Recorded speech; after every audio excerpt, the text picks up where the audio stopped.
ফেরাউন ছিল এক খোদাদ্রোহী দুরাচারী শাসক। এক ভবিষ্যৎবাণীর মাধ্যমে সে জানতে পারে এক বনি ইসরায়েলি শিশুর জন্ম হবে যে তাকে ধ্বংস করবে। এই ভবিষ্যৎবাণী পাওয়ার পর সে সকল বনি ইসরায়েলি শিশুকে হত্যার নির্দেশ দেয়। তার নির্দেশে হত্যা করা হয় হাজার হাজার ইয়াহুদি শিশুকে। অথচ বনি ইসরায়েলি সন্তান হওয়া সত্ত্বেও মুসা আলাইহিস সালাম বেড়ে ওঠেন ফেরাউনেরই রাজপ্রাসাদে, তাও আবার তারই পালক পুত্র হিসেবে। কিভাবে সম্ভব হয়েছিল এই অবিশ্বাস্য ঘটনা, তারই আদ্যপান্ত তুলে ধরবো আমাদের আজকের ভিডিওতে। শেষ পর্যন্ত থাকুন আমাদের সাথেই।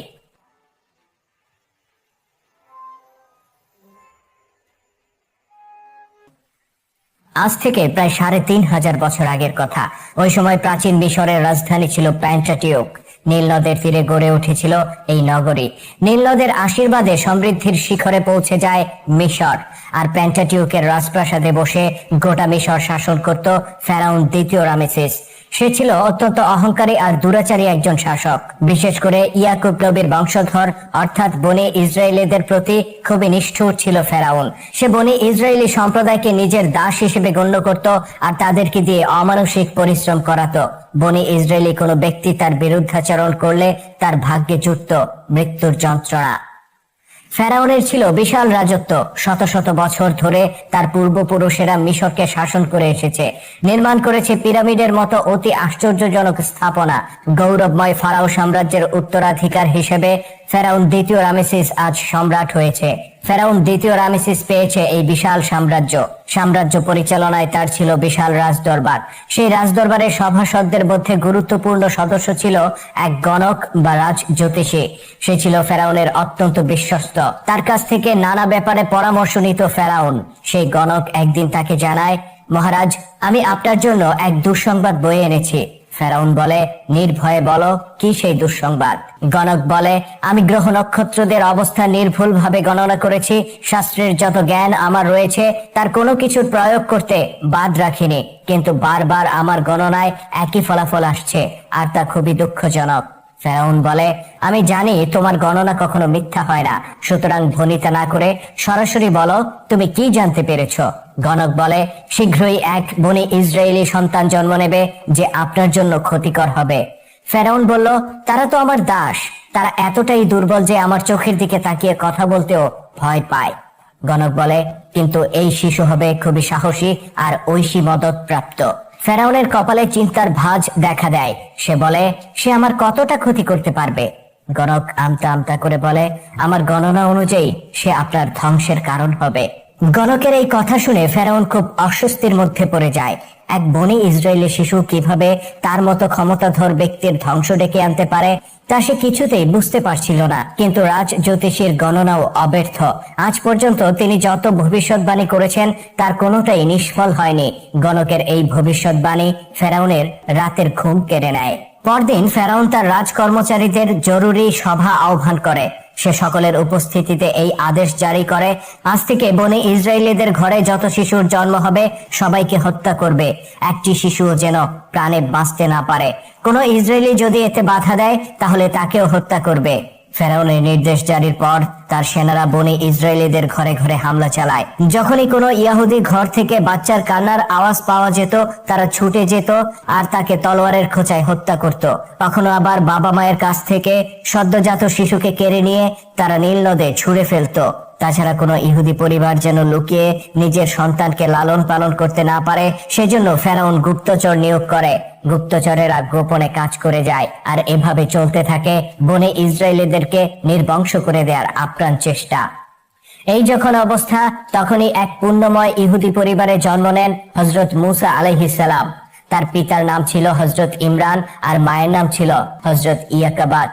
জন্মের পরপরই মুসা আলাইহিস সালাম এর বাবা মা বিচলিত হয়ে পড়েন সন্তানের নিরাপত্তার ব্যাপারে। তারা যে কোনো উপায়ে ফুটফুটে সন্তানকে ফেরাউনের হাত থেকে রক্ষা করতে চান। মুসা আলাইহিস সালাম এর জন্মের সময় যে ধাত্রী সেখানে উপস্থিত ছিল তারা তাকে হাত জোর করে অনুরোধ করেন তিনি যেন কাউকে কিছু না বলেন। সদ্য জন্ম নেয়া শিশুর জ্যোতির্ময় চেহারা দেখে ধাত্রীর হৃদয় মমতায় ভরে ওঠে।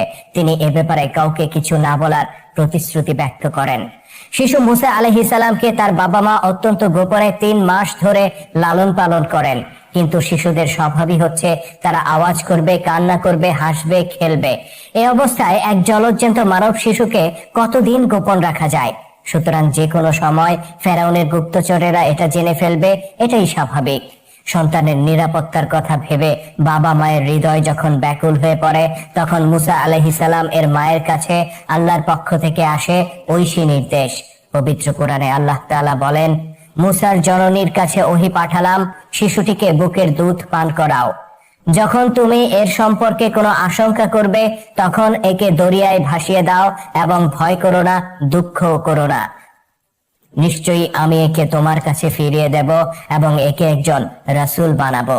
আল্লাহ তাআলার নির্দেশ অনুযায়ী মুসা আলাইহিস সালাম এর মা একটি কাঠের বাক্স তৈরি করেন। শিশু মুসাকে তার মধ্যে রেখে বাইরে থেকে ঢাকনা লাগিয়ে দেন। অতঃপর তিনি তা খুব সতর্কভাবে নীল নদে ভাসিয়ে দেন। নিজের গর্ভজাত সন্তানকে পানিতে ভাসিয়ে দিতে তার খুব কষ্ট হচ্ছিল, কিন্তু আল্লাহ পাকের উপর ভরসা করে তিনি তাই করলেন, যেহেতু এছাড়া আর কোনো উপায় ছিল না। অতঃপর তিনি তার মেয়ে মরিয়মকে বললেন, এই বাক্স অনুসরণ করতে থাকো আর তোমার ভাইয়ের ভাগ্যে কি ঘটে সে ব্যাপারে নজর রাখো।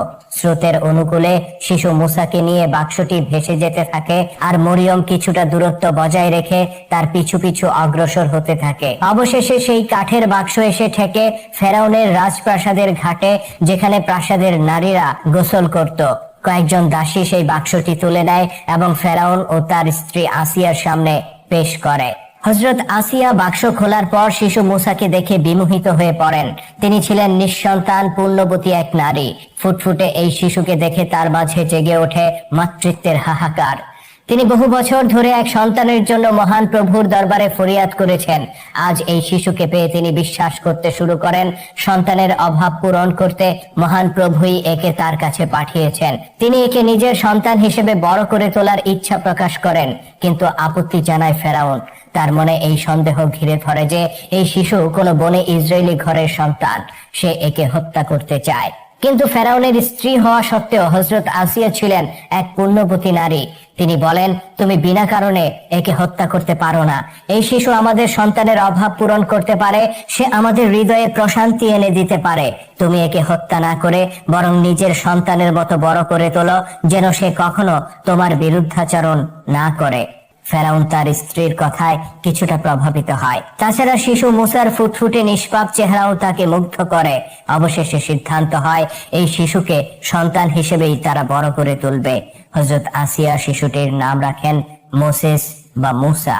হযরত আসিয়া শিশু মুসাকে মায়ের মমতা দিয়ে বড় করে তোলার দায়িত্ব নিয়েছেন, কিন্তু বিপত্তি ঘটে গেল অন্য জায়গায়। আসিয়া যেহেতু নিঃসন্তান ছিলেন, তাই শিশু মুসাকে বুকের দুধ পান করানোর জন্য প্রয়োজন ছিল একজন ভালো ধাত্রী। বিপদের বিষয় হচ্ছে এই শিশু কারো বুকের দুধ পান করতে চায় না। ক্ষুধার যন্ত্রণায় সে কেঁদে কেঁদে দিন রাত একাকার করে দেয়, অথচ কোনো নারীর বুকের দুধ সে পান করে না। মুসা আলাইহিস সালাম এর বোন মরিয়ম ফেরাউনের রাজপ্রাসাদেই সেবিকা হিসেবে কাজ করতেন। তিনি বুঝতে পারেন নিজের মা ব্যতীত অন্য কারো দুধ পান করবে না মুসা। তিনি হযরত আসিয়াকে বলেন, আমি এক ধাত্রীর সন্ধান দিতে পারি যাকে হয়তো এই শিশু দুধ মাতা হিসেবে পছন্দ করবে। অতঃপর ডাকা হলো হযরত ইয়াকাবাদকে। সবাই বিস্ময়ের সাথে দেখলো এই শিশুটি এবার দুধ পান করছে। এ সময় কেউ কেউ সন্দেহ করে এ হয়তো ইয়াকাবাদেরই সন্তান, কিন্তু ইয়াকাবাদ ও মরিয়ম দুজনেই অত্যন্ত কৌশলে বিষয়টি এড়িয়ে যান। আর এভাবে সেই ফেরাউনের ঘরেই বড় হতে থাকেন হযরত মুসা আলাইহিস সালাম, যে ফেরাউন তাকে হত্যা করার জন্য অসংখ্য বনি ইসরায়েলি শিশুকে হত্যা করেছে। একদিকে হযরত আসিয়ার মতো পুণ্যবতী নারীর আশ্রয়, রাজপ্রাসাদের সুযোগ সুবিধা, অন্যদিকে নিজের মা ইয়াকাবাদের আদর ভালোবাসা পেয়ে বড় হতে থাকেন বনি ইসরায়েলের ভবিষ্যৎ কাণ্ডারী। কিন্তু এরই মধ্যে একদিন ঘটে যায় এক ভীষণ ঘটনা। কোলে নিয়ে আদর করার সময় ফেরাউনের গালে আঘাত করে বসে শিশু মুসা। এরকম এক শিশুর গালে থাপ্পড় খেয়ে ভীষণ চটে যায় ফেরাউন। সে একে হত্যা করার সিদ্ধান্ত নেয়, কেননা তার মনে নতুন করে সেই সন্দেহ সৃষ্টি হয়। সেদিন এক অলৌকিক ঘটনার মধ্য দিয়ে আল্লাহ তাআলা ফেরাউনের কবল থেকে রক্ষা করেন তার ভবিষ্যৎ নবীকে। এ ব্যাপারে বিস্তারিত আলোচনা থাকবে আমাদের পরবর্তী ভিডিওতে। নিয়মিত আপডেট পেতে সাবস্ক্রাইব করুন আমাদের চ্যানেলে এবং ক্লিক করুন পাশে থাকা বেল আইকনে। আর আজকের পর্বটি কেমন ছিল কমেন্ট করে জানাতে ভুলবেন না। যদি ভালো লেগে থাকে তাহলে অবশ্যই লাইক ও শেয়ার করে ছড়িয়ে দেওয়ার অনুরোধ রইল। আল্লাহ হাফেজ।